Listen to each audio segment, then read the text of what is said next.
Rafaela, pode começar. Pão Nosso, Francisco Cândido Xavier Emanuel. Capítulo 40. Em preparação. Diz o Senhor: porei as minhas leis no seu entendimento e em seu coração as escreverei. E eu lhes serei por Deus e eles me serão por povo.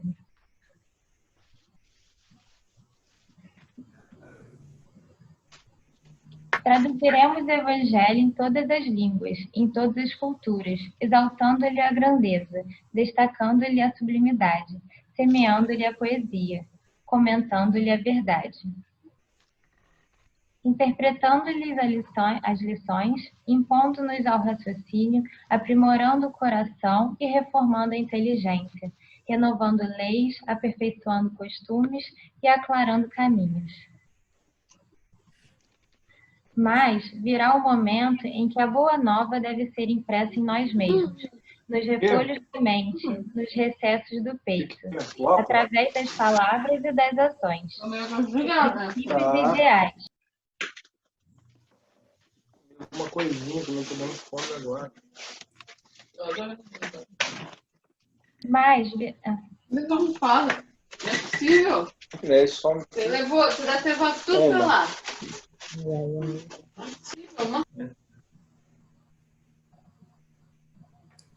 Rafa, pode continuar, por favor? Essa página já li, tia.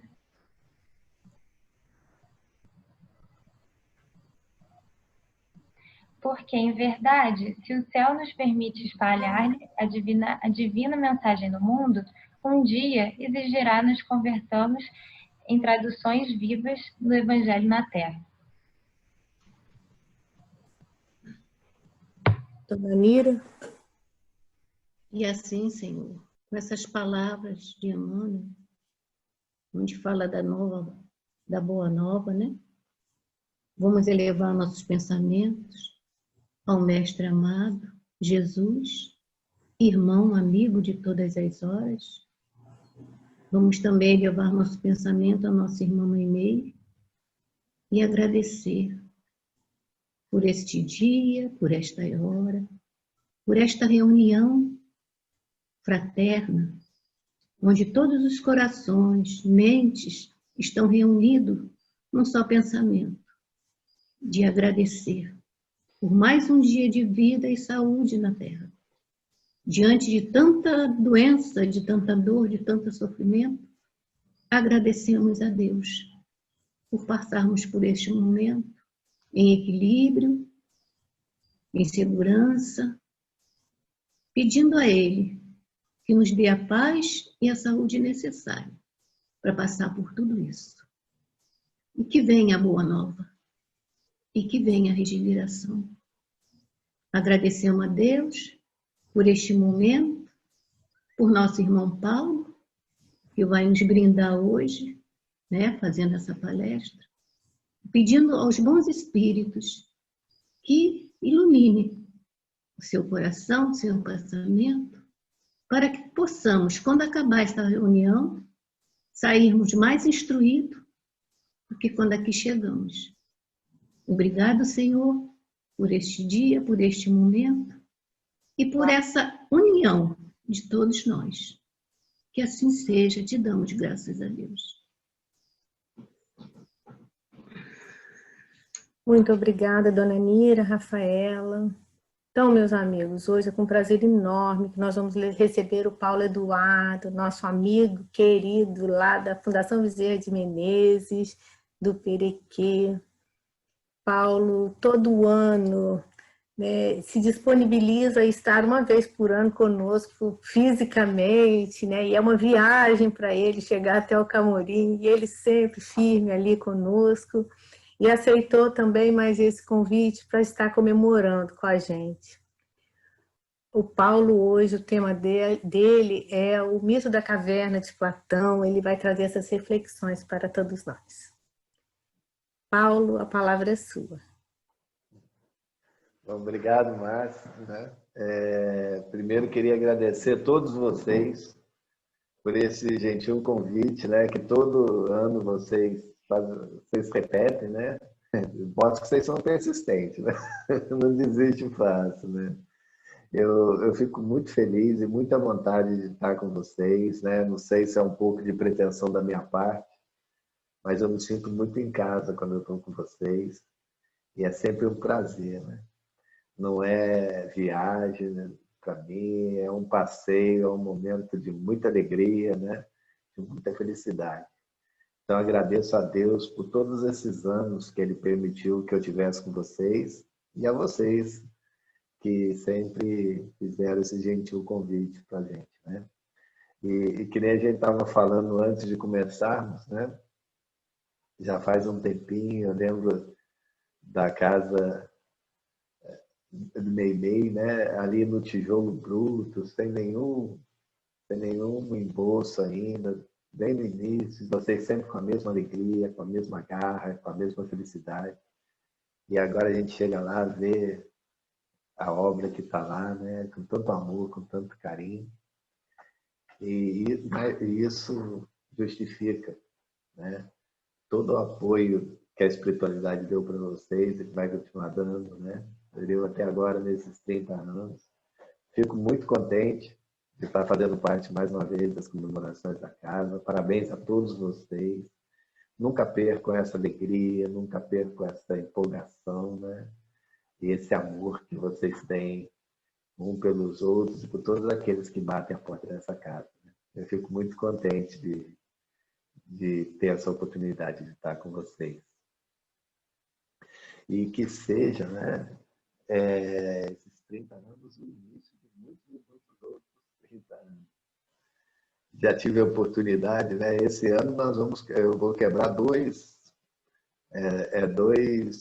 tradições, né? Uma já foi dita, né? Não está chovendo, sempre que eu vou chove, e não vou comer o bolo, né? Eu sempre como aquele bolinho gostoso que vocês fazem. E o importante é que nós estamos juntos, né? Não importa a distância, os nossos corações estão unidos. E eu brinquei sobre o bolo que eu não vou comer. E eu, como um bom espírita, bem apegado à matéria que ainda sou, né? Com certeza eu vou sentir falta disso. E nós nos apegamos cada vez mais à matéria, né? Nós esquecemos a nossa grandiosidade. Nós esquecemos o nosso fanal. Nós esquecemos a grandeza que habita em nós, porque somos filhos de Deus, bem-amados e queridos, criados para toda a eternidade. Mais do que isso, herdeiros de todo o universo. Mas, no dia a dia, nas tribulações e na correria, a gente acaba por esquecer essa situação. Muitas vezes, nós nos esquecemos de tudo isso. E infelizmente, hoje, na hora do almoço, eu estava olhando rapidamente a televisão e no nosso jornal local uma reportagem chamou a atenção, eu não pude ver toda, mas de jovens extremamente ansiosos, doentes, precisando de tratamento, com síndromes do pânico. E é claro que onde existem os jovens, né, nós sabemos também que também as pessoas mais maduras, como nós, também estão inseridos nesse contexto. E por que tudo isso? Algumas pessoas ligam a esse fato, como foi na reportagem de hoje, a pandemia. Porque hoje em dia a pandemia está na moda, né? É chique falar de pandemia. E nós vemos que a pandemia está causando grandes dificuldades psicológicas, sociais, de muitas pessoas. Mas por que isso? E é interessante que ainda hoje, mas agora no jornal, antes das 7, das 6 e pouca da manhã, enquanto eu tomava café, eu vi uma outra reportagem onde estava sendo dito que numa pesquisa por telefone, a 2.700 pessoas, se não me falha a memória, as pessoas estavam levantando quais os maiores medos. E houve uma mudança drástica nos motivos. Antes era medo de envelhecer, violência, e agora, invariavelmente, é medo de morrer. Então, as pessoas com esse medo de morrer, diante dessa pandemia, porque ela nos faz reféns do invisível. Enquanto as situações se desenrolam longe de nós, nós nos sentimos protegidos. Agora, quando elas estão ao nosso redor e nós não sabemos se estamos perto ou longe, com certeza dá um friozinho na barriga. Então, isso está fazendo com que as pessoas cada vez mais se martirizem, sofram, se tornem cada vez mais mentalmente preocupadas e, às vezes, causando grandes desequilíbrios. Mas nós temos que mudar isso, gente. Nós temos que mudar. Afinal de contas, como nós dissemos no início, nós somos filhos bem-amados de Deus.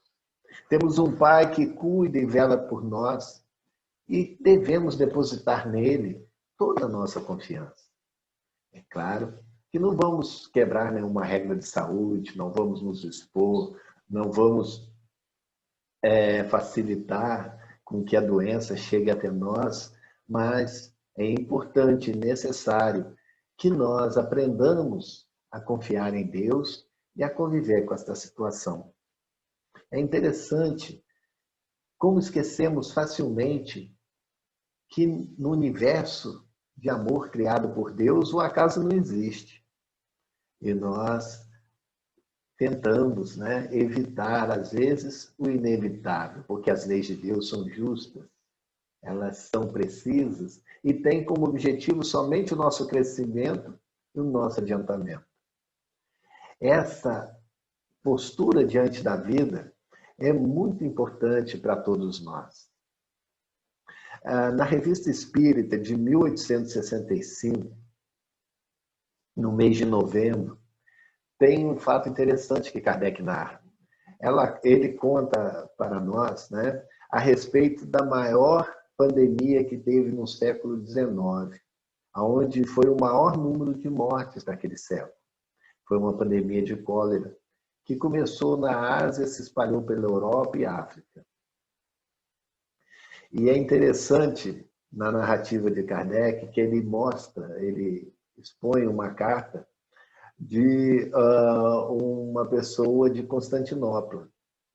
E só em Constantinopla há uma divergência, mas o número de mortes nessa cidade variou entre 70 mil a 100 mil pessoas, só em Constantinopla.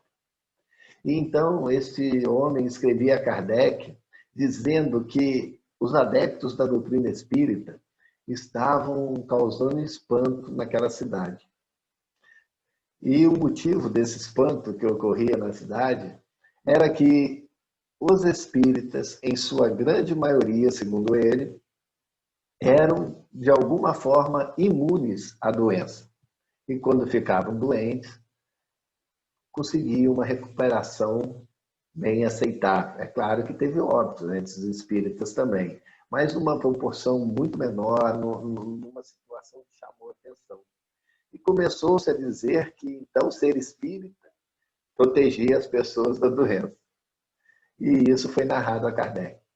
E Kardec, muito equilibrado e cheio de bom senso, como sempre, ele deixou bem claro, logo no início desse reformador, que ser espírita não nos torna imune nem melhor que ninguém. Mas a postura que o espiritismo leva as pessoas terem diante da vida, isso sim é muito importante para vencer as dificuldades.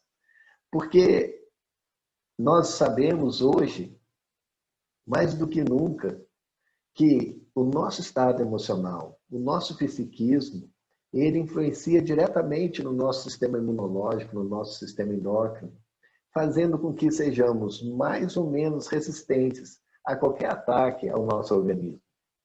Hoje isso é uma verdade incontestável. Naquela época, Kardec já afirmava isso, orientado pelos espíritos que o ajudavam. quando estava escrevendo este artigo, inclusive de um médico desencarnado.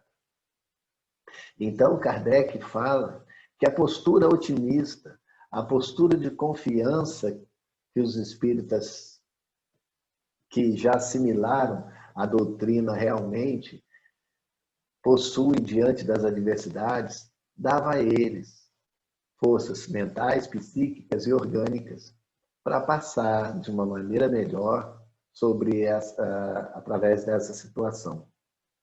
E a gente vê que isso realmente faz muito sentido. Aconteceu um fato interessante, graças a Deus, né, não se tornou grave, mas aqui, pertinho, aqui, vizinho meu, amigo, a esposa ficou muito preocupada, né, muito preocupada com a pandemia. Ela se trancou em casa, junto com os filhos.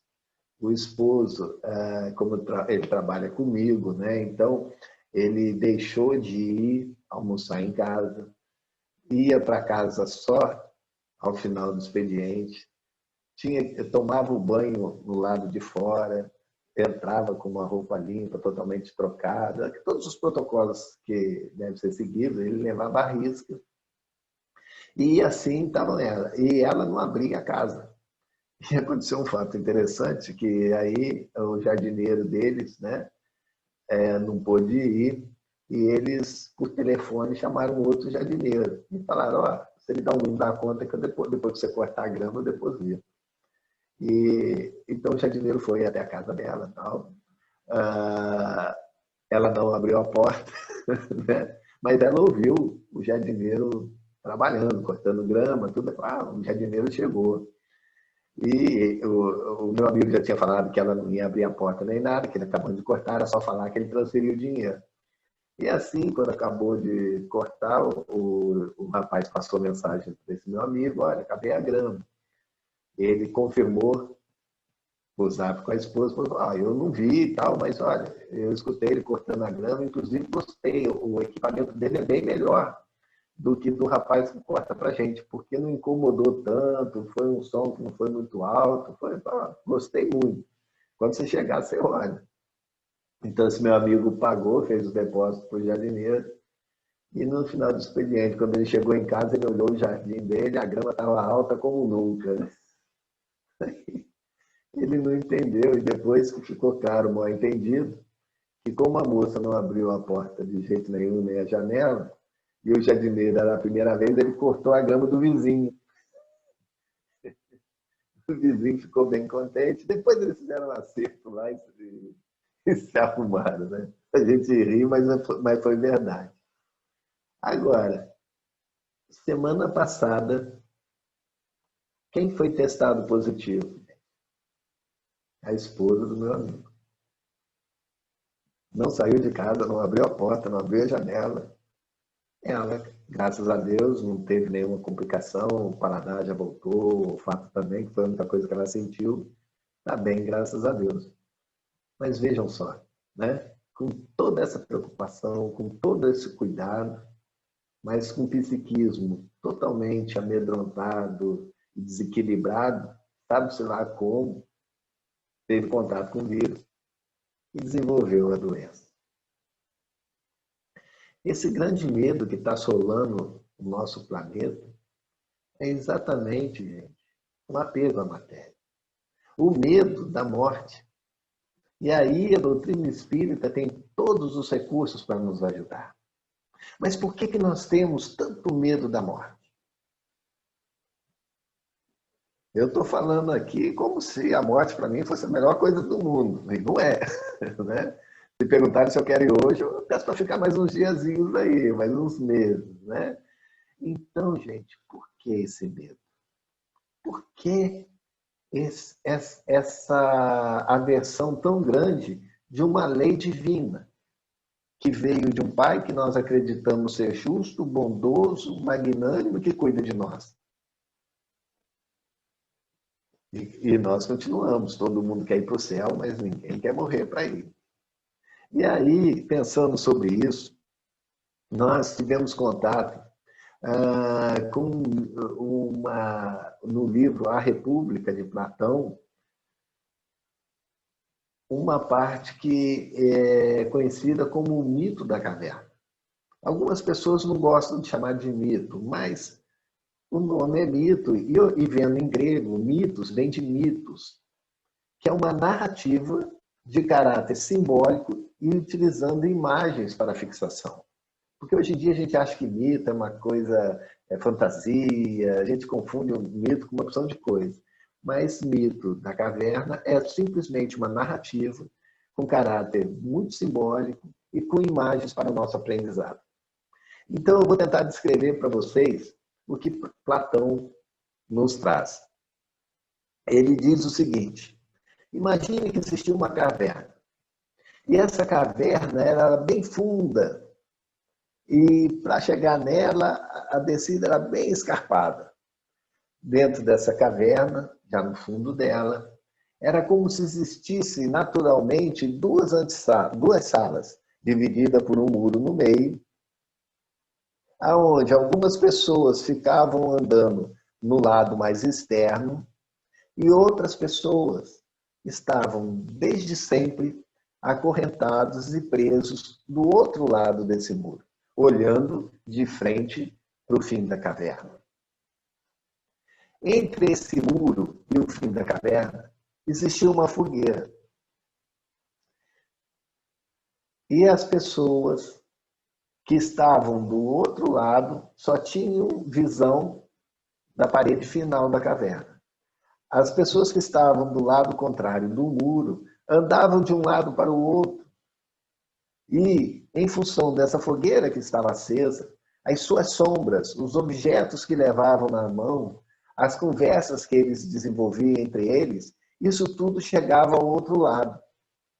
As sombras eram projetadas na parede da caverna, os sons chegavam até o outro lado da caverna, e aquelas pessoas que estavam vivendo acorrentados atrás do muro, olhando aquelas sombras, ouvindo aqueles sons, acreditavam que este era um mundo verdadeiro. E isso ocorria por muito e muito tempo. Até que um dia, alguém conseguiu se soltar. E ao sair de trás daquele muro, descobriu aquele salão onde existiam muitas outras pessoas que andavam de um lado para o outro, levando os objetos e projetando aquelas sombras que era tida como a realidade para aquelas pessoas que estavam acorrentadas. Essa pessoa que fugiu e conseguiu sair, resolveu então, quando olhou para cima e viu uma outra luz que não era a fogueira, ela resolveu buscar aquela luz, entender do que se passava. Então, gente, imagina uma subida muito escarpada, muito cheia de pedras, na escuridão, e aquela pessoa não se deteve. Ela começou a se deslocar com muito sacrifício, foi subindo, escorregou, ralou o joelho, e foi sofrendo até conseguir chegar fora da caverna. Quando chegou fora da caverna, ela não conseguia entender o que estava acontecendo. A luz era tão forte que lhe ofuscava a vista, lhe doía os olhos. A cabeça estava confusa. Ele não conseguia entender as imagens que estava enxergando. E devagar, com muito custo, ele foi conseguindo se adaptar àquele novo ambiente. E agora, se adaptando àquele novo ambiente, ele conseguiu finalmente começar a ver o verde das matas, das árvores, o brilho do mar, a placidez dos lagos, os animais multicoloridos, o canto dos pássaros, e começou a se encantar com aquele mundo novo, e que ele notou que era muito mais amplo, muito mais completo, muito mais nítido, muito melhor do que aquele mundo de sombras que ele vivia. E agora, muito alegre, ele desenvolveu um dilema. O que fazer? Aproveitar esse mundo tão belo e bonito e deixar aqueles seus companheiros que estão lá no fundo da caverna, achando que lá é a verdadeira vida, ou empreender a viagem de volta, aonde os seus olhos teriam que se acostumar agora, não com a luz, mas com a escuridão. Cairia, provavelmente descendo, e se machucaria um pouco. Sabia que chegaria lá embaixo, poderia não ser aceito, poderia não ser compreendido, poderiam não acreditá-lo, poderiam até mesmo serem violentos com ele. E então, ele resolve descer até a caverna para falar para todas aquelas pessoas que lá estavam das maravilhas que ele havia descoberto. A maioria não acreditou, a maioria desprezou e ameaçaram até mesmo, muitas vezes, agredir e até mesmo tirar a vida. Esse é o mito que Platão nos narra. E o que significa essa história? O que ela nos traz? Como nós falamos, um mito é uma narrativa simbólica. E como o simbolismo ele pode ser aproveitado e interpretado de várias maneiras, vamos trazer esse simbolismo para o que estamos falando hoje. O grande medo da humanidade é a morte. Mas por quê? Porque, na realidade, amigos, se buscarmos entender essa história contada por Platão, nós poderemos ver que a caverna nada mais é do que o mundo em que estamos inseridos. Estamos no mundo e presos a esse mundo pelas correntes do desconhecimento, da vaidade, da infantilidade.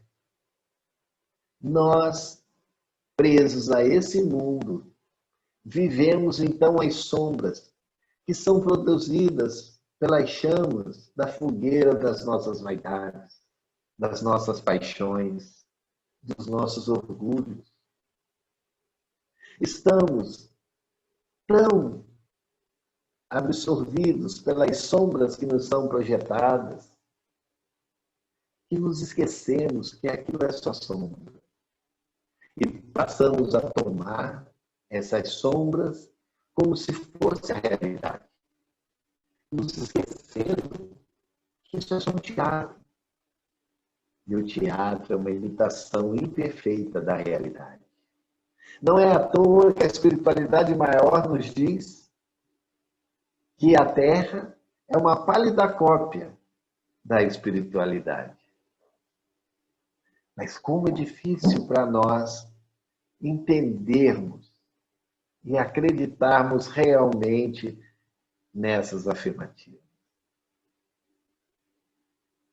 Nós temos tido a oportunidade, há alguns anos, de ter um contato bem estreito com a espiritualidade. E eles nos falam das belezas do plano espiritual, da liberdade. Eles chegam ao ponto de se intitularem para nós os sempre vivos. E apesar de falar de todas as maravilhas, de todas as possibilidades, contar as suas aventuras para nós, nós ainda preferimos estar aqui. Estamos vivendo ainda as sombras das nossas emoções e das nossas paixões, que são manipuladas, na maioria das vezes, não por nós, como no mito da caverna, mas sim por outras pessoas que produzem sombra em nossa existência. Todos nós estamos aqui porque, na realidade, estamos subindo, ou já subimos essa caverna, e já vimos uma luz maior. Já vimos uma luz diferente da fogueira que nos manteve cativo por tanto tempo. Nós já conseguimos enxergar de maneira diferente o mundo em que vivemos. E agora, a nossa grande pergunta: o que fazemos com este conhecimento? A luz do sol, no simbolismo de Platão, é a verdade, é o Criador, é a beleza da verdadeira vida, que nós já recebemos pelas mãos bondosas desses espíritos grandiosos que trouxeram até a Terra a codificação do Consolador Divino. E o que fazemos com isso? O que devemos fazer com isso? Quando eu penso sobre isso, eu me lembro realmente de um momento impressionante, aonde aquela multidão sofrida e cheio de medo e cheio de dores, tal qual a nossa sociedade nos dias de hoje, experimentava a aventura de ver o doce Rabi da Galileia, vestido no sol, que começava a se esconder por trás da montanha, fazendo com que o seu cabelo parecesse pequenas chamas a iluminar a noite que já ia chegar, e eles admirados e com o coração consolado, porque ouviram a maior melodia, o maior poema que a humanidade já teve conhecimento até hoje. Seus corações estavam agora serenados e consolados pelas bem-aventuranças. E eles agora tinham força para continuar. Mas Jesus fez questão de não parar somente nos esclarecimentos que consolam. E podemos ler em Mateus capítulo 5, versículo 14, Jesus nos dizer: vós sois a luz do mundo. Não pode uma cidade iluminada se esconder em cima da montanha. E nem aquele que acende uma candeia o coloca debaixo do alqueire. Se temos a consolação, é nosso dever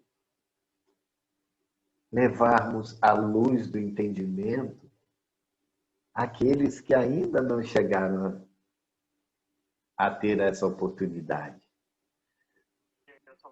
É dizer a todos o quanto Deus é bom. É dizer a todos o quanto somos protegidos e cuidados por esse Pai amoroso. Lembrarmos das palavras de Jesus, que se o Mestre cuida das aves dos céus, do lírio do campo, dando a eles tudo que é necessário, por que não daria muito mais a nós? Essa confiança nos dará paz interior. Essa paz interior nos dará saúde. A saúde nos fará felizes e nos fará felizes porque com saúde seremos úteis aos nossos irmãos. Temos visto nesta época a dificuldade de muitos que batem as portas da nossa casa pedindo uma ajuda, precisando de uma conversa. E se não tivesse lá pessoas de tão bom coração, tão confiantes em Deus a ponto de não se trancar em casa, mas tomando também todos os cuidados necessários para distribuir o que elas necessitam, seja material ou moral, como ficariam essas pessoas? É necessário levarmos a alegria. É necessário levarmos a paz a essas pessoas. O mundo está triste. O mundo perdeu a sua paz. E nós, que saímos da caverna, não vivemos mais as ilusões das sombras das nossas paixões, das nossas vaidades. Não podemos nos furtar de levar a luz a todos os nossos irmãos. E quem sabe, daqui a uns anos, eu não, sem querer assustar ninguém, aquela epidemia que nós falamos no início do nosso estudo durou 5 anos. A nossa, com certeza, não vai durar isso tudo. Quem sabe, né? 1 aninho por aí, já temos vacina saindo. Mas quem sabe, ao final disso, não seremos nós também lembrados como aqueles que passaram bem por essa situação, assim como os espíritas de Constantinopla. Não por privilégio, não por bênção, não por um título religioso, mas por uma atitude de fé, de alegria, de confiança em Deus e na vida.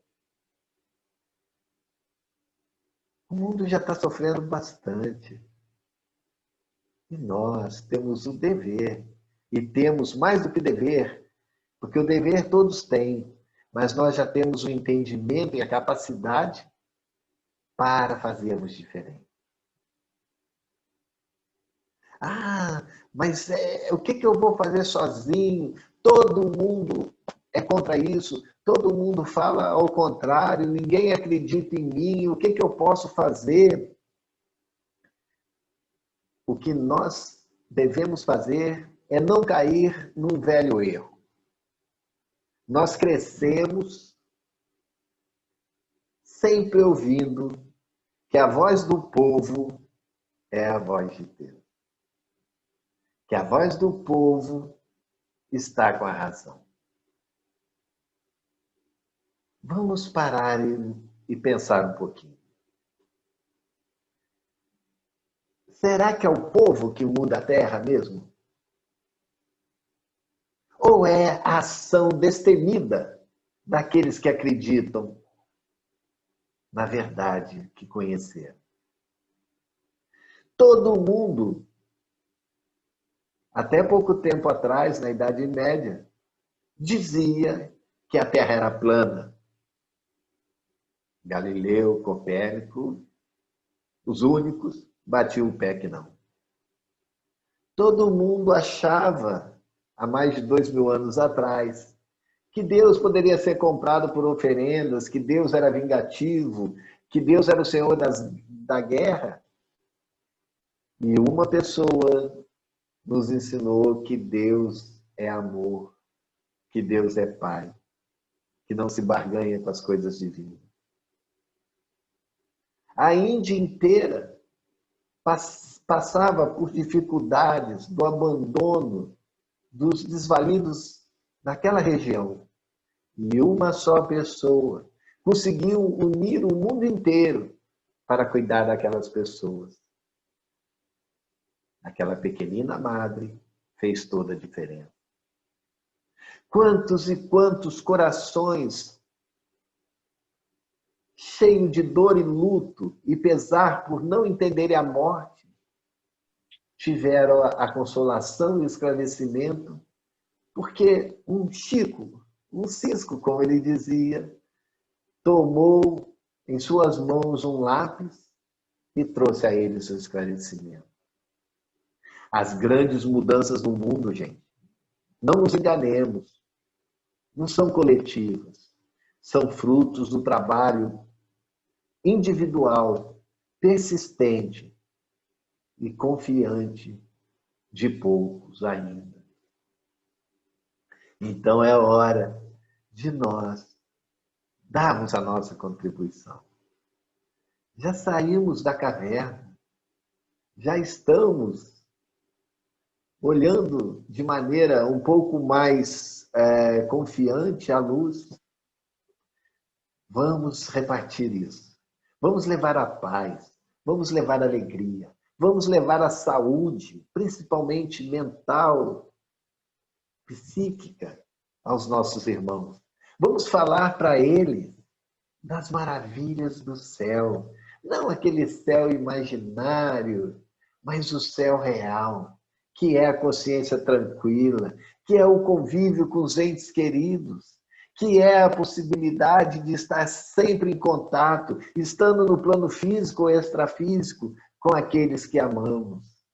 Afinal, a nossa doutrina veio rasgar os véus da morte e mostrar que atrás da morte o que existe é somente vida.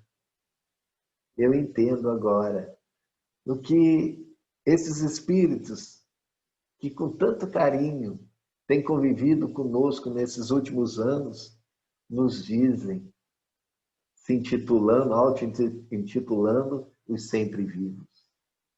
Nós estamos ainda fascinados pelas sombras que são projetadas pelas fogueiras das nossas imperfeições. Mas podemos, sim, alcançar essa luz. Estamos subindo para fora dessa caverna.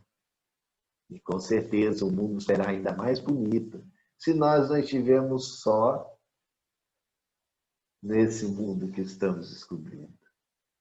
Este é o nosso convite. Vamos nos libertar dessas amarras que têm nos prendido por tanto e tanto tempo na ilusão da materialidade. E vamos nos ver como somos, seres grandiosos, como aprendi com esses nossos amigos ultimamente, seres grandiosos, filhos bem amados de Deus, herdeiros de todo o universo. Tomemos posse deste amor que nos é oferecido e vamos distribuir isso aqui na Terra. Vocês, do Meimei, há 30 anos já estão fazendo isso. E eu, mais uma vez, quero agradecer o convite de estar com vocês e dar parabéns a todos vocês por esse trabalho de iluminação que vocês estão fazendo e continuarão fazendo, com toda certeza. Mas que todos nós possamos nos empenhar ao máximo para sermos cada vez mais confiantes em Deus e melhores interiormente, para que nós possamos ser úteis na grande obra da criação, como co-criadores, como ferramentas, ainda que imperfeitas, a construir uma obra maravilhosa. Saibamos que as grandes mudanças, como falamos, são feitas por individualidades. Então, amigos, nenhum de nós espere grandes oportunidades ou grandes auxílios para fazer o que nos cabe. Façamos o que podemos e sabemos que devemos.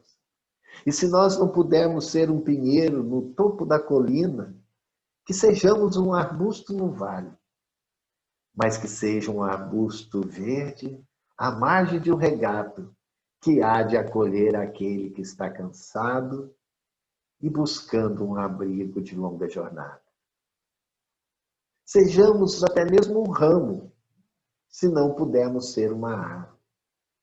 Mas que esse ramo tenha raízes profundas, para que ilumine a terra com seu verde e com seu brilho, e que seja cama aconchegante para os corpos cansados da viagem.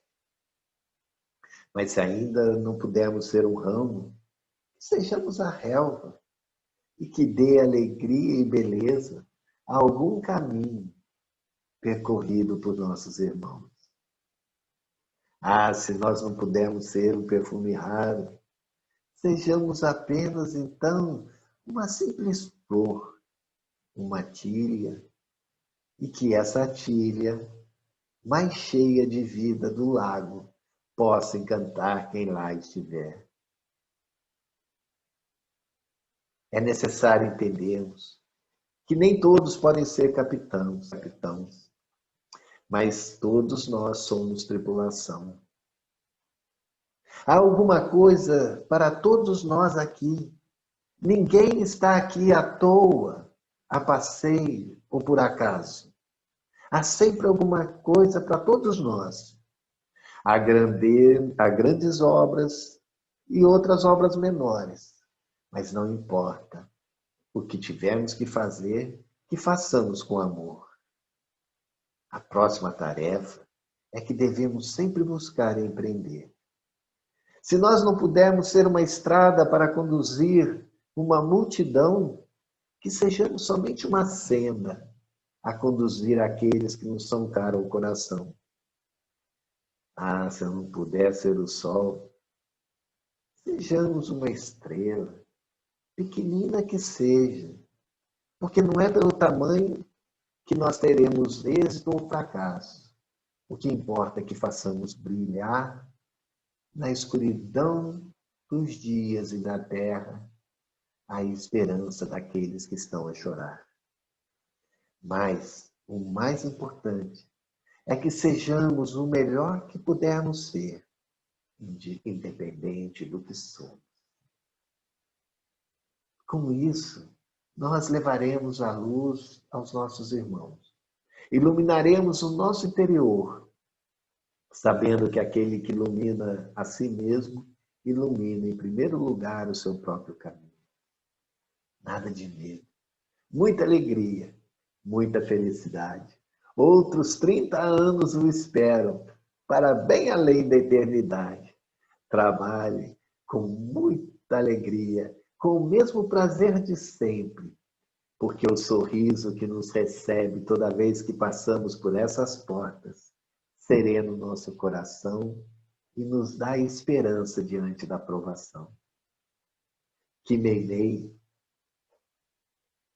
os abençoe, como tem feito abundantemente, e os leve e os guie pelas trilhas do destemor, sem esmorecer, porque ainda nesta terra existe muita dor e é necessário a mão amiga daquele que confia em Jesus e então compartilha com seu irmão a tua luz. Este é o objetivo, a missão de todos vocês, de todos nós. Muito obrigado por essa oportunidade e parabéns mais uma vez por essa data tão importante que vocês estão se preparando para comemorar, que é o significado do trabalho de amor a iluminar este pedacinho da nossa querida Angra dos Reis. Que a paz de Jesus, nosso mestre querido, seja conosco, hoje e sempre. Bom, meu querido, você enche os nossos corações de muita alegria, de muita emoção e da certeza de que temos que trabalhar. O trabalho é um divino compromisso. Muito obrigada, meu amigo, meu irmão querido. E explorando você um pouquinho mais, vou pedir que você faça a prece final, pode ser? Pode sim. Muito obrigado, né, a todos vocês aí, e que possamos agradecer a Jesus, nosso mestre querido, por essa divina oportunidade de estarmos vivendo esses tempos, de estarmos em contato com a espiritualidade maior, emissários diretos de Jesus, nosso mestre, a nos convidar a trabalhar na seara do amor, da paz e da transformação.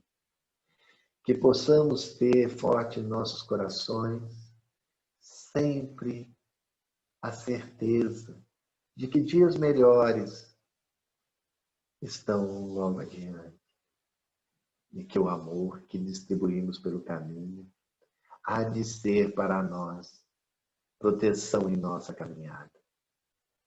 Que possamos sempre estarmos sob a proteção e o amparo desses benditos amigos que, em nome de Jesus, nos convidam ao trabalho.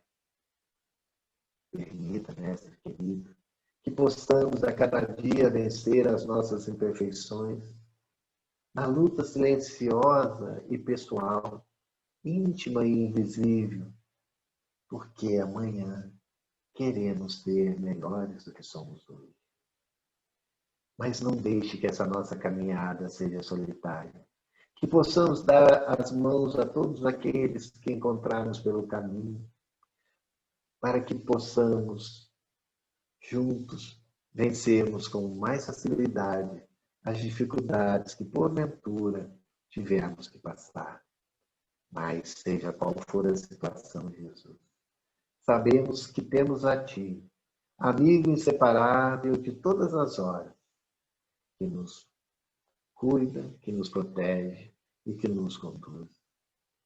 Sejamos todos nós repositórios do Teu Evangelho e que possamos levá-lo, distribuí-lo, não nas palavras, mas no olhar, no sorriso, no trabalho de nossas mãos, a todos os nossos irmãos que ainda não Te conhecem e que buscam a paz e o sossego ao coração. Te pedimos, Jesus, que nos proteja e permita que tenhamos força para realizar este sonho que temos no coração. Que a Tua paz, que o Teu amor, Jesus, sobre todos nós, sobre todos os lares aqui representados nesse momento, sobre toda a humanidade, possa recair, trazendo esperança, paz, alegria, fraternidade e amor. Muito obrigado, Jesus.